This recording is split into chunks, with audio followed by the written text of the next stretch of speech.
তুমি না তওবা করেছিলে? তুমি না শুধুমাত্র আল্লাহর জন্য সবকিছু ছেড়ে দিয়েছিলে? বুঝতে পেরেছিলে কোথায় তোমার আসল ঠিকানা? ভুলে গেছ? আবার কোন পাপ তোমায় গ্রাস করে নিল? তুমি তো সেই যে নিজের পাপের প্রতি অনুতপ্ত হয়ে সিজদায় পড়ে অঝরে কেঁদেছিলে। তাহলে আবার কেন দুনিয়ার ধোঁকায় পড়ে গেলে? কেন ভুলে গেলে কোথায় তোমার আসল গন্তব্য? তুমি কি হার মেনে নিয়েছো নফসের কাছে?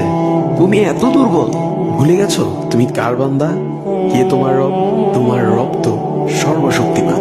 সর্বশক্তিমানের বান্দা আবার কখনো দুর্বল হয় নাকি? মৃত্যু পর্যন্ত লড়ে যাও তুমি। শয়তানকে দেখিয়ে দাও তোমার ইমানের পাওয়ার।